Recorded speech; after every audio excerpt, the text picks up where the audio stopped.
함께 아멘으로 다시 한번 하나님을 예배하겠습니다. 할렐루야.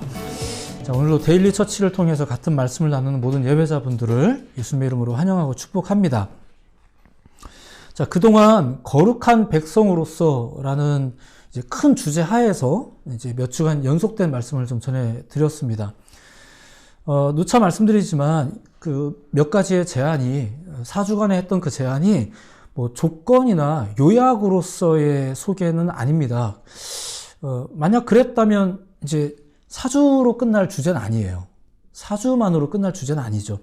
오히려 이러한 주제에 대해서 고민하고 연구하는 것은 사실 우리 삶 전체에서 계속되어야 된다고 이제 그렇게 이제 또 여러분들에게 말씀을 전해드리기도 했습니다. 다만 그 지난 4주간을 걸쳐서 소개해드린 내용이 여러분이 그 이제 신앙인으로서 살아가시는 데 있어서 좀 작은 생각의 정리라든가 좀 그런 중심이 좀 되었으면 하는 소망을 가지면서 증거를 해드린 거죠. 그게 다는 아니지만 이제 그것을 유념하셨으면 좋겠는 거예요.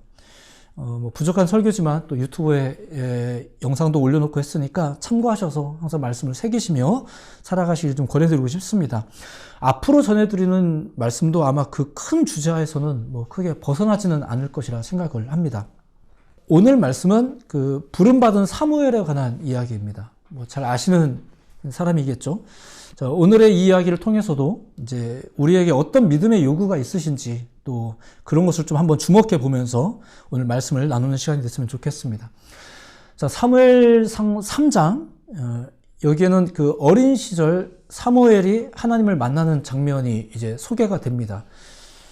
참고로 그 앞서 사무엘상 2장은 당시 제사장이었던 엘리와 그의 아들 홈니와 비느하스, 그 사람들이 어떤 사람들이었는지에 대해서도 이제 조금씩 소개를 해주고 있어요. 아무래도 내용 전개상 이제 그들의 모습이 이제 좀 비교가 될 거예요. 그죠? 비교가 되겠죠? 그리고 결과적으로는 뭐 사무엘이 점점 두각을 나타냈다. 뭐 이제 이렇게 이야기가 전개가 됩니다. 여러분들이 잘 아시는 이야기의 흐름이죠. 자, 그런데 사무엘상 3장, 오늘 본문이 포함되어져 있는 이 사무엘상 3장 1절을 보면 이런 식으로 시작이 돼요. 한번 1절을 한번 잠깐 보시겠어요? 성경을 덮지 않으셨다면 1절을 잠깐 보시면 이런 말씀이 있습니다. 한번 같이 읽어볼까요? 시작. 아이엘이 엘리 앞에서 여호와를 섬길 때에는 여호와의 말씀이 희귀하여 이상이 흔히 보이지 않았더라. 자, 이런 말씀이 있어요. 이건 지금 당시의 영적 상황에 대한 설명입니다. 사사시대 지금 후반기죠. 우리가 알고 있다시피 그 시기는 사사시대의 후반기인데 한마디로 뭐 그 시대를 다 뭐 규정하기는 어렵겠지만 하나님의 임재나 또 그분의 뜻을 아는 일에 있어서는 좀 직접적인 현상이라든가 방법이 좀 흔하지 않았던 시기였다고 이제 그 시대를 소개하고 있는 거예요. 이 1절이. 그것이 뭐 당시 사람들의 영적인 상태든 뭐 그들이 감각이 무감각해서든 혹은 하나님이 당신을 좀 잘 안 보여주셔서든 뭐 마찬가지입니다. 어쨌거나 당시는 그런 시대였었습니다. 그렇다면 당시에 그 사람들은 어떻게 하나님을 그리고 하나님의 뜻을 알 수 있었을까? 알긴 알았을 텐데, 그죠? 그때 당시는 엘리와 그의 두 아들이 이제 여호와의 제사장으로 있을 때였습니다. 그 엘리라는 사람은 당시의 제사장 가문으로서 유력했던 그 비느하스 가문이 이제 쭉 진행되어져 왔었는데 이제 이 엘리는 그 비느하스 가문이 아니라 이다말의 후손이었습니다.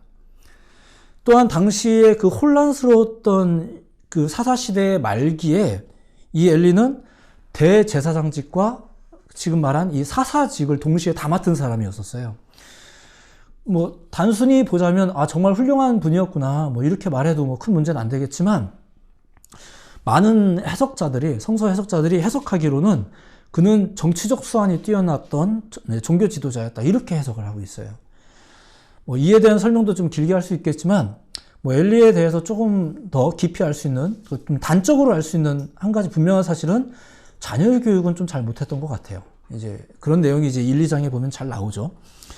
자, 어쨌든 당시는 소위 엘리의 시대였었습니다. 자, 그러니까 그를 통해서 하나님을 그리고 하나님의 뜻을 이제 전해 들을 수 있는 시대였다는 거죠.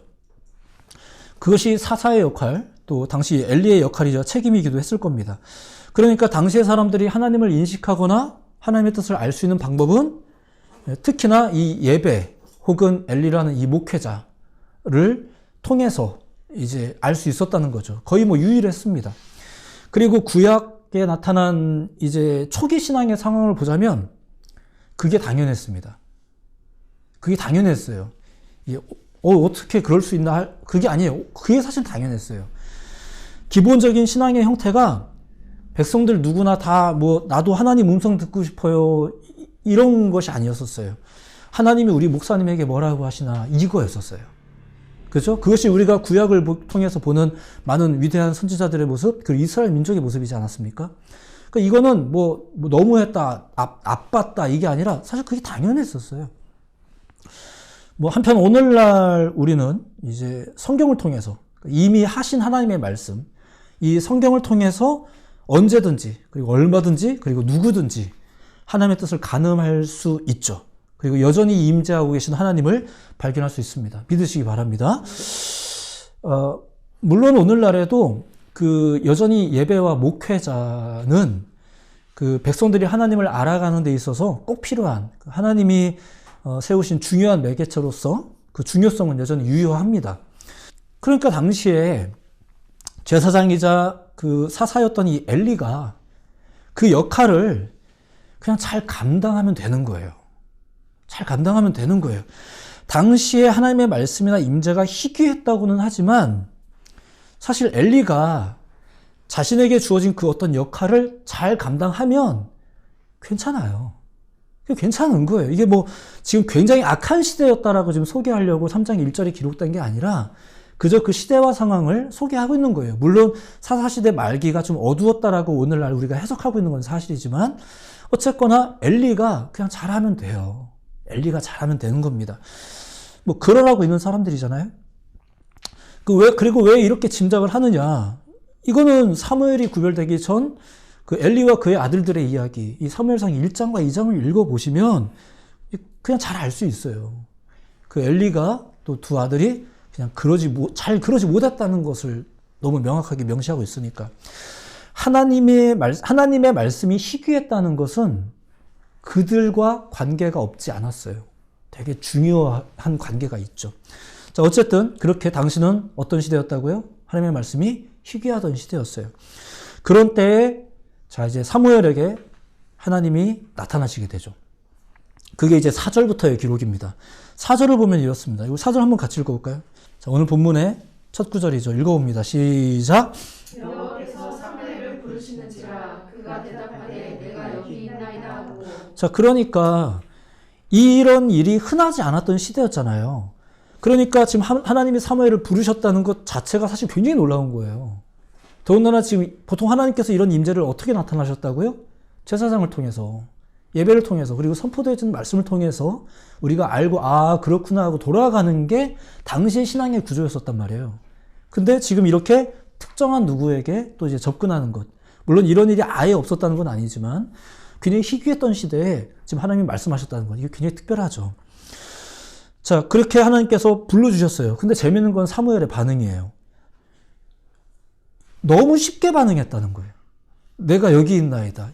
이게 언뜻 보면 즉각적으로 뭐 부르심에 반응했구나, 순종을 잘했구나 싶지만 5절 말씀을 한번 보세요. 눈으로만 잠깐 보시면 5절은 이런 식으로 이제 소개되고 있습니다. 엘리에게로 달려가서 이르되 당신이 나를 부르셨기로 내가 여기 있나이다. 지금 그 목소리가 누구 목소리라고 생각을 한 겁니까? 엘리 제사장 목소리. 그가 부른 거라고 생각을 한 거예요. 그 음성이 하나님의 음성이라고 생각하지 못한 거죠. 왜요? 당시에 흔하지 않았으니까. 그리고 이후 7절에 따르면 그 이유를 좀 더 개인적이고 직접적으로 설명을 하고 있어요. 7절에 보면 이건 잠시 후에 좀 더 보겠습니다. 어쨌든 당연히 이제 그게 담임 목사님의 목소리라고 생각을 하고 간 거예요. 지금 자다가 들었으니까 이게 뭐 실수할 수 있죠. 근데 당황하기는 엘리도 마찬가지였죠. 이제 5절 후반부에 보면은 그가 이르되 나는 부르지 않았다. 다시 누우라 이렇게 말합니다.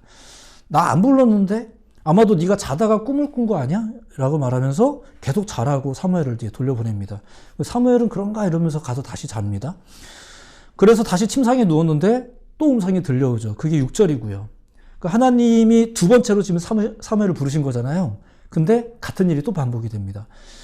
두 사람은 지금 잠을 못 자고 설치고 있는 중이에요. 계속 이렇게 막, 그렇죠. 이상한 소리 듣고, 한쪽은 자꾸 깨우고 이래가지고 잠을 설치고 있는 중인데, 자, 그런데 그 이유에 대해서 7절은 이렇게 이제 소개를 하고 있어요. 이 굉장히 분명하고 직접적인 표현입니다. 7절 눈으로 보시면 이렇습니다. 사무엘이 아직 여호와를 알지 못하고 여호와의 말씀도 아직 그에게 나타나지 아니한 때라. 자, 당시 상황을 한마디로 규정하고 있는 거죠. 시대 자체가 하나님의 임재가 흔치 않았던 시대였고, 그리고 사무엘도 개인적으로 그리고 직접적으로 하나님을 경험한 적이 있다 없다? 없었다라는 거예요. 이것을 오늘날의 방식으로 표현하자면 이런 거겠죠. 교회는 지금 존재는 하고 있잖아요. 교회는 존재하는데 하나님의 역사가 있는지 없는지 잘 모르겠는 시대. 그리고 성도들 역시 개인적으로 그리고 직접적으로 신앙의 체험이 없는 시대. 뭐 이렇게 말해도 너무 기분 상하지 않으시죠? 이제 오늘날의 표현으로 좀 할 수 있지 이렇게 오늘날의 방식으로 좀 표현할 수 있지 않겠나. 자, 이쯤에서 이제 사무엘의 과거를 좀 잠깐만 이제 소개해 드리겠습니다. 앞선 내용을 보면 사무엘은 어머니의 신앙 고백에 따라서 성전에 바쳐진 자입니다. 사무엘상 1장 27절과 28절에 보면 이런 고백이 있어요. 그냥 귀로만 들으셔도 돼요. 이 아이를 위하여 내가 기도하였더니 내가 구하여 기도한 바를 여호와께서 내게 허락하신지라. 28절. 그러므로 나도 그를 여호와께 드리되 그의 평생을 여호와께 드리나이다 하고 그가 거기서 여호와께 경배하니라. 한나는 기도 중에 사무엘을 얻게 됩니다. 그 사실에 감사한 한나가 자신의 서원을 따라서 자기가 서원한 겁니다. 지금 하나님이 바쳐라 이렇게 시킨 건 아니고요. 자기가 서원한 거예요. 그 서원에 따라서 그 아들 하나님께 드리게 돼요. 그리고 이때도 한나는 사실 직접적으로 하나님의 응답을 받은 건 아니에요. 좀 전에 얘기했지만 자기의 서원이 있었고요. 또 뭐 내용을 이미 알고 계신 분도 있겠지만 성전에서 자신의 애통함을 토해내던 중에 조금은 영적 분별력이 좀 떨어지는 그 엘리 목사님이 오셔가지고 이렇게 막 위로해 주시고 축복해 주셨거든요. 그 말 듣고 그냥 평안하게 돌아간 거예요. 그죠? 그녀 역시 오로지 엘리를 통해서만 하나님의 뜻을 가늠할 수 있었던 거죠. 그렇게 사무엘은 태어났고 그렇게 성전에 바쳐진 아이가 사무엘입니다. 그렇게 성전에서 지내게 된 사무엘 역시 하나님을 알 수 있는 유일한 방법은 이 엘리 제사장을 통해서 그리고 예배를 통해서 였을 겁니다. 그렇게 그는 개인적으로도 하나님을 직접 체험한 적은 없지만 성전을 가까이 하며 믿음에 의한 삶을 살았죠. 교회에 가까이 하면 교회에 의한 삶을 많이 제한받습니다. 그래서 그 삶을 사는 거예요.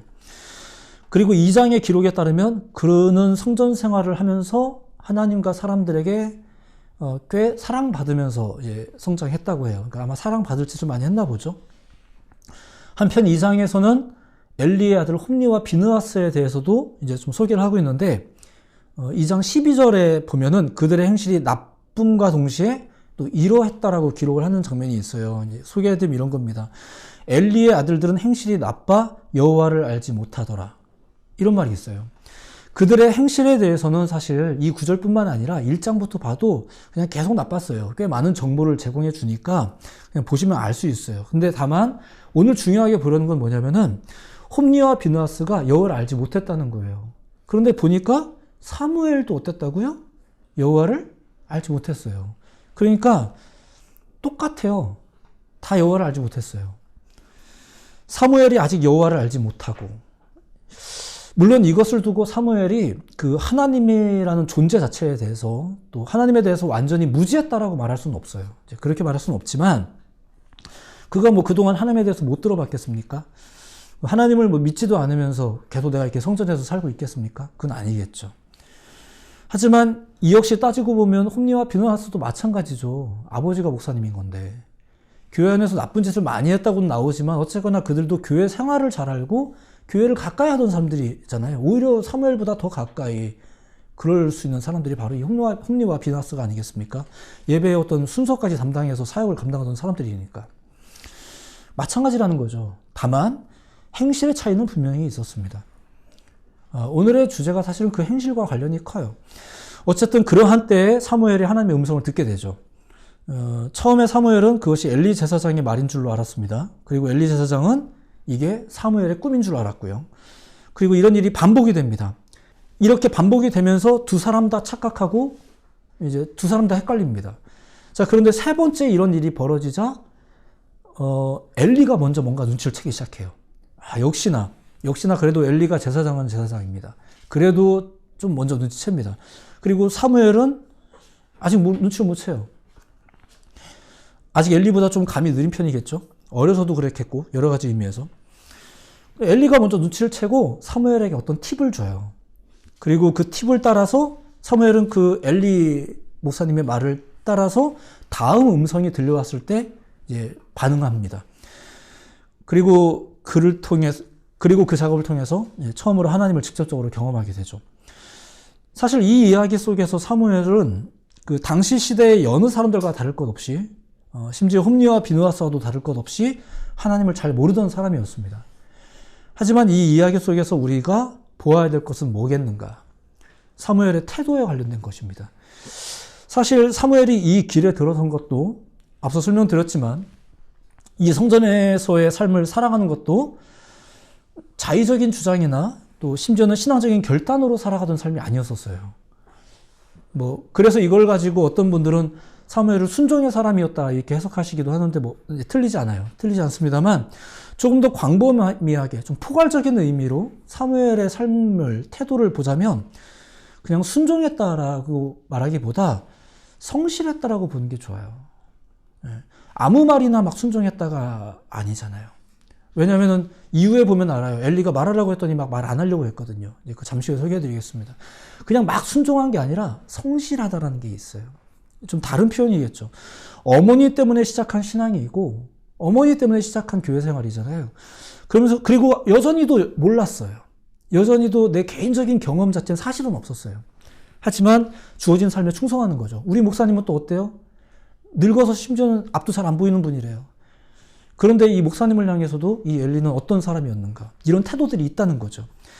시간이 많이 지난 지금 해석가들이 이 엘리에 대해서 말할 때 대부분 좋지 않게 해석합니다. 엘리에 대해서 영성이 떨어졌다는 둥, 아까 얘기했듯이 그냥 정치적 수단이 좋은 목회자였다는 둥, 이렇게 해석을 해요. 그런데 이 엘리에게 누구보다 충성했던 사람이 사무엘이에요. 그거는 모든 면에서 동의했다라는 말과 다른 거예요. 순종했다라는 말은 그런 거죠. 그리고 성실했다라는 게 그런 거라는 얘기예요.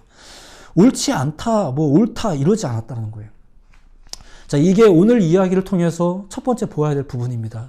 사무엘의 태도죠. 첫 번째, 사무엘은 주어진 삶에 최선을 다했다는 거예요. 너무 단순한 결론이긴 하죠. 자, 그는 비록 잘못 알아듣기는 했지만 그 엘리의 부름 앞에서 자다가도 벌떡 일어나 뛰어가는 사람이었어요. 당시 엘리는 눈마저 어두워서 많이 불편했던 그런 목회자였다고 합니다. 그런데 이제 사무엘에게 어떤 목소리가 딱 들리자 이 사무엘은 이 불편한 목사님이 부르시는가 보다 싶었던 거죠. 그래서 쫓아가는 거예요. 사무엘이 그런 사람이었다라는 거죠. 우리가 어떤 태도의 성도여야 되겠는가, 이런 부분들 좀 우리가 생각해 볼 필요가 있을 거라 생각해요. 비록 사무엘은 하나님의 음성을 엘리의 음성으로 잘못 알아들은 거잖아요. 잘못 알아들을 수 있죠. 근데 그럼에도 불구하고 그는 그 음성에 자다가도 뛰쳐갈 수 있는 사람. 그렇게 그는 순종과 더불어 행동을 하던 사람이었다는 거예요. 그는 부르신 당신이 누군지, 왜 자꾸 부르는지, 하필이면 밤에 자다가 말고, 이런 거 가지고 따지는 사람이 아니었었어요. 하나님이 보실 땐 또 어떠셨을까요? 그의 이러한 태도, 이 사무엘의 이러한 태도, 설령 그가 잘못 알고 반응한 것이긴 하지만, 하나님께서는 그를 긍휼히 여기지 않으셨을까? 그렇기 때문에 내가 부를 때마다 자꾸 엘리에게 뛰쳐가는 이 사무엘, 두세 번 이걸 지켜보시면서도 하나님이 야단을 치지 않는 거예요. 넌 왜 내가 부를 때마다 엘리한테 가냐? 넌 어떻게 내 목소리도 못 알아듣냐? 이렇게 타박하지 않으셨다는 거예요. 그쵸? 하나님은 선하세요. 믿으시기 바랍니다. 가끔 우리가 신약에 넘어와서 우리가 도마 이야기를 할 때 어떻게 그걸 꼭 만져봐야 믿어? 이러면서 하는데 그럴 수 있죠. 근데 우리한테 더 중요한 건 도마가 그런 사람이냐가 중요한 게 아니라 그런 사람에게 손을 내밀어 주는 분이 예수님이라는 걸 우리가 주목해야 하죠. 그쵸? 하나님은 이런 분이세요. 잘못 알아들었지만 이런 사무엘을 하나님이 나쁘다고 말하시는 분이겠냐? 타박하지 않으세요. 그러니까 사무엘은 항상 옳았던 사람은 아니에요. 하지만 항상 순종적이고 성실했죠. 하나님은 그런 사무엘에게 당신의 계획을 지금 말씀하시는 거예요. 그게 11절이에요. 내가 이스라엘 중에 한 일을 행할 것이다. 이렇게 알리면서 시작하세요. 자, 이게 이제 두 번째 또 우리가 보아야 될 부분입니다. 사무엘을 통해서, 이런 사람을 통해서 하나님이 일하시기 시작했다라는 것. 사사시대 말기의 타락상으로 인해서 당시가 어떤 상황이었다고요? 하나님의 음성이, 하나님의 말씀이 희귀하던 시대.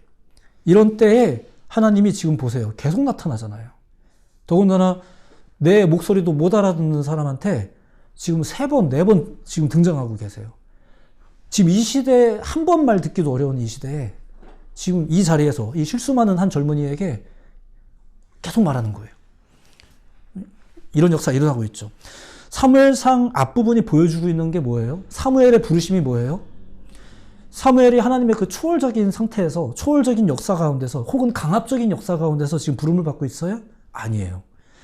사무엘을 비롯한 몇몇 사람들이 어떤 태도로 살아가고 있느냐, 지금 그걸 소개하고 있는 게 사무엘상 1장과 2장이에요.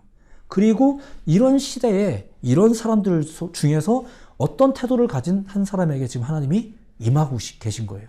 아니, 임하기 시작하셨죠. 하나님을 모르기는 다 마찬가지였고. 시대가 그랬어요. 시대가. 뭐 굳이 핑계를 대자면 시대 탓하면 돼요. 그리고 아까 얘기했지만 그때 당시에 신앙의 구조에 의하면 엘리 탓하면 돼요. 그래서 엘리 탓하면 돼요. 지금 시대가 이 모양인 것은 우리 지도자들이 이 모양이다 이렇게 말하면 돼요. 시대 구조가 그랬어요. 당시의 구조가. 근데 그런 때에 우리가 첫 번째 알아야 될 것은 뭐냐면 그런 때에 하나님은 여전히 살아계시다는 거죠. 그리고 어떻게 다시금 그 하나님께서 왕성하게 등장하시기 시작하셨다고요? 성실한 자를 통해서, 성실한 예배자를 통해서 지금 나타나시는 거예요. 그리고 당신의 일을 진행하시기 시작하죠. 결과적으로 하나님은 사무엘을 통해서 그 이스라엘의 역사가, 그 사사의 시대가 다시금 새로운 활력을 얻도록 하십니다. 이 모든 일은 하나님께서 하신 일이셨어요. 사무엘은 자신이 그런 선지자가 되기 위한 어떤 노력을 했다고 볼 수는 없어요. 무슨 말이냐면은 그는 그냥 자기의 삶에 충성을 한 거예요. 뭐 사명을 받았다고 해서 갑자기 뭐가 달라진 게 아니라 그냥 산 거예요. 다만 그의 모습이 점차 사람들의 눈에 띄기는 하죠. 이거는 근데 2장부터도 다 소개하고 있었어요. 2장 26절.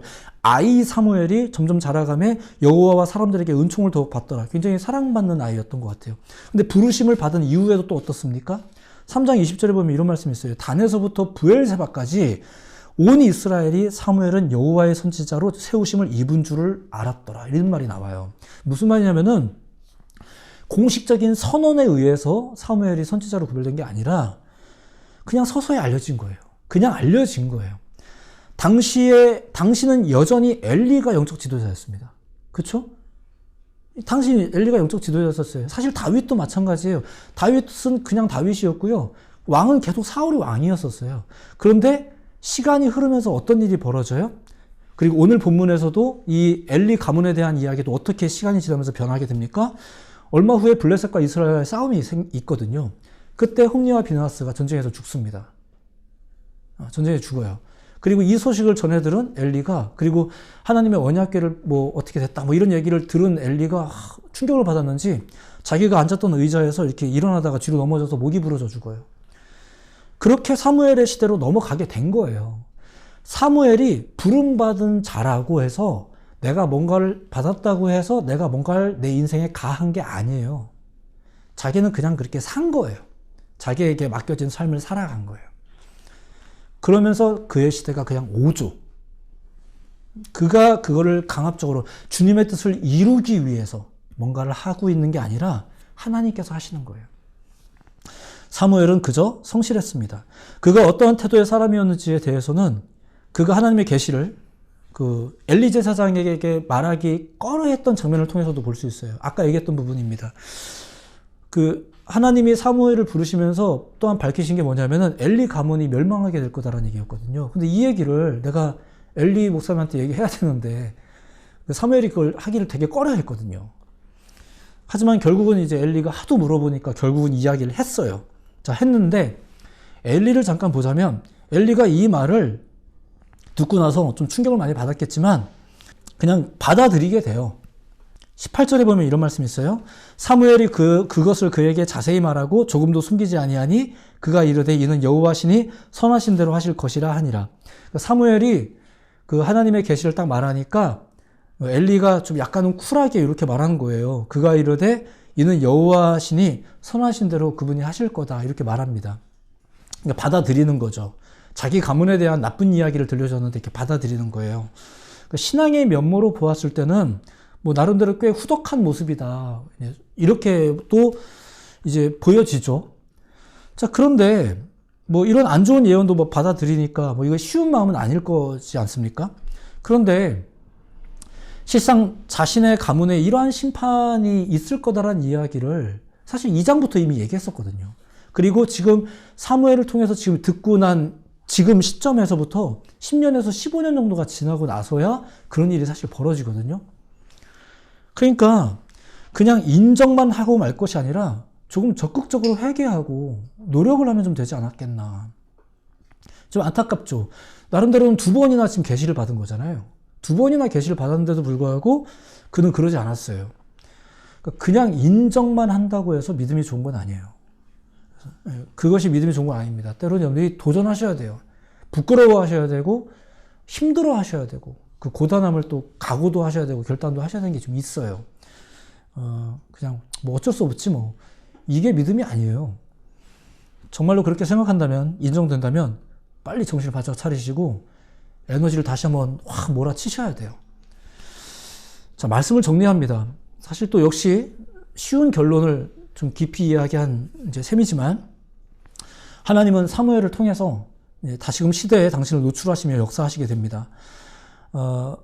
물론 이 사무엘을 마지막으로 사사시대가 이제 종결이 되고 그렇지만 당신은 하나님은 그 사무엘을 통해서 한 시대에 다시 한번 귀하게 당신의 뜻을 나타내시며 또 사무엘을 위대한 선지자로 사용하시는 그런 일들이 이제 이어지죠. 여기에는 뭐 여러 가지 영적 요소가 작용했다고 이제 많은 분들이 평가를 합니다. 뭐 그 중에 대표적인 게 어머니의 기도, 뭐 이렇게도 말하기도 하고요. 또 아까도 계속 중간에도 언급했지만 이제 사무엘의 순종, 뭐 이렇게 말하기도 합니다. 그리고 궁극적으로는 하나님의 부르심, 뭐 이렇게 정리될 수가 있겠죠. 하지만 오늘 말씀을 통해서 여러분들에게 좀 포괄적인 의미로 이렇게 소개를 해드리고 싶은 것이 있는 거죠. 성실하다라는 것, 성실해야 한다는 것. 이제 그의 성실함, 사무엘의 성실함. 굳이 이렇게 정리하는 이유는 본문의 전개 방식이 그래요. 사무엘상의 앞부분 전개 방식이 그렇습니다. 그의 믿음에 대해서 깊이 설명하는 것이 아니라 그가 어떤 삶을 살아왔는지, 어떻게 생활하고 있었는지를 설명하더라 이거예요. 오늘날 우리는 좀 거창하고 또 수준 있는 종교적 표현을 따라서 이제 신앙을 규정하고 과제로 삼기보다 조금은 단순하고 인격적인 요청, 그것을 좀 귀담아 들을 필요가 있을 거라 생각합니다. 왜냐하면 우리에게는 삶이라는 게 있잖아요. 우리가 삶이라는 게 있지 않습니까? 이 삶을 통해서 성실해야 됩니다. 종교적 행위에서만이 아니라 자신의 삶에 대해서 전반적으로 다 그래야 된다는 얘기예요. 뭐 행위와 오해가 없길 바라는 건 이건 조건은 아닙니다. 조건은 아니에요. 다만 그렇게 살았던 사무엘을 좀 소개해 드리는 거예요. 그렇게 살았던 사무엘. 사무엘이 누구보다 좀 더 믿음이 좋았다라는 식의 규정은 없어요. 물론 사람들에게 사랑은 받았다는 거 보니까 좀 이쁜 짓은 좀 했나 보죠. 근데 아무튼 그렇습니다. 오히려 영적 조건으로 보자면 똑같았다는 이야기가 오히려 더 많이 등장을 해요. 그 시대가 그랬고 얘도 그랬고 홈리와 비느하스도 그랬다. 다 이 규정이 오히려 여러 차례 등장을 합니다. 다만 좀 그래도 긍정적인 부분을 조명해 보니까 굉장히 성실하긴 했다는 거죠. 자, 이런 부분을 통해서 이제 우리가 오늘의 말씀에 좀 정리를 해보는 것입니다. 날마다 성실할 때 하나님께서 여러분들에게 역사하실 줄로 믿으시기 바랍니다. 하나님은 예배와 삶의 성실한 자를 통해서 또 선한 관계를 위해서 믿지 않는 자들과도 선한 관계를 통해서 이제 하나님의 성실하심을 나타내는 그런 자를 통해서 하나님 역사하시게 될 것입니다. 한 주간도 주님 안에서 그렇게 성실한 여러분 모두가 되시기를 예수님의 이름으로 축복해 드립니다. 기도하겠습니다.